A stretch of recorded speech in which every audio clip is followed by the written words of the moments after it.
Happy Holi to all. দোলের উৎসবটা যেমন হাসি আনন্দ অনেকটা সময় কাটে হচ্ছে রোদে আবির খেলে, তাই শরীরটা প্রচণ্ডভাবে গরম হয়ে থাকে ও ক্লান্ত হয়ে থাকে। তাই ভাবলাম একটা পারফেক্ট ফুড দোলের জন্য বানিয়ে দিনটা শুরু করি। যেটা বানালাম সেটা হচ্ছে দই বড়া।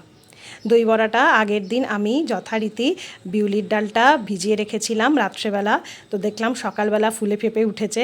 সেটাই একটু মিক্সিতে বেটে নিয়ে ভালো করে, বেশি জল জল করে না, একটু আট করে মেখে নিয়ে বেটে নিলাম। বেটে নিয়ে তার মধ্যে নুন, চিনি আর একটু বেশি করে মৌরি আর একটু আদা বাটা নিয়ে আমি ভালো করে ঘুটে নিলাম। অবশ্যই ক্লকওয়াইজ ঘোরাতে হবে, করিয়ে একটু ভালো করে ফেটিয়ে ফুলিয়ে নিতে হবে।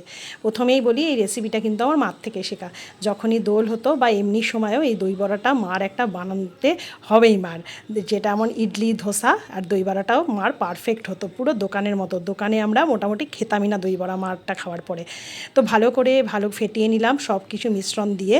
এরপরে আস্তে আস্তে আমি এটাকে ভাজবো, কিন্তু তার আগে ফেটানোর পরে একটু রেখে দিতে হবে। এর মাঝখানে আমি ধনে, জিরে আর হচ্ছে শুকনো লঙ্কা, গোলমরিচ এটা ভালো করে শুকনো খোলায় ভেজে নিয়ে এর একটা পাউডার বানিয়ে নিলাম, কারণ এটাই লাগবে হচ্ছে আসল মশলা ফর দই বড়া। তো এটা আমি ভালো করে একটু বেটে নিলাম মিহি করে সাইডে রেখে দিলাম।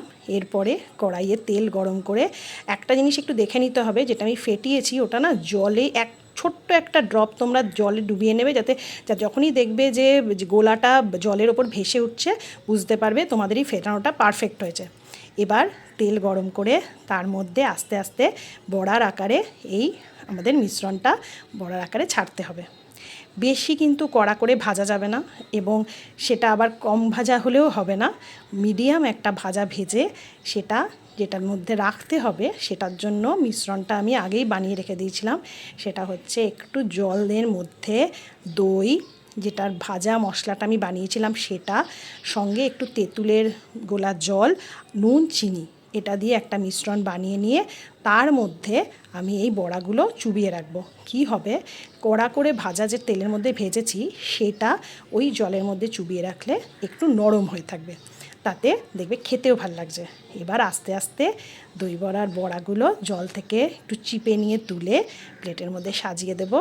আর তার উপরে আমাদের গার্নিশ করার জন্য যা যা লাগে, যেমন দই, তার উপরে দেব একটু মিষ্টি চাটনি, সবুজ চাটনি, একটু ঝুরি ভাজা, আর যাদের কাছে বেদানা আছে বেদানা ছড়িয়ে দিয়ে অনেকে গার্নিশ করে, বাট আমার কাছে বেদানা ছিল না, তাই আমি সেটা করতে পারিনি। এই ছিল আমার দোলের সকালবেলার শুরু। তোমাদের কার কার কীরকম লাগলো একটু অবশ্যই জানিও। টেস্ট তো পারফেক্ট হয়েছে, তোমরা স্ক্রিনে তো টেস্ট বুঝতে পারবে না, কিন্তু যাকে যাকে বাড়িতে খাইয়েছি, প্লাস আমার বাড়িতেও মার বাড়িতেও দিয়ে এসেছি, বাবা তো খুব বললো দারুণ হয়েছে, পুরো দোকানের মতো হয়েছে। তোমাদের এটা বানিয়ে অবশ্যই কমেন্ট বক্সে লিখো কেমন লেগেছে। আজকে হয়তো করতে পারবে না, দোলের দিনে সবাই ব্যস্ত থাকবে, দোলের এই ওয়েদারের জন্য কিন্তু দই বড়াটা পারফেক্ট লাগে। বিকেলে সবাই বানিয়ে খেও। তোমরা খুব ভালো থেকো, খুব মজা করো, দোলে প্রত্যেকে সেফলি দোল খেলো। Thank you, tata.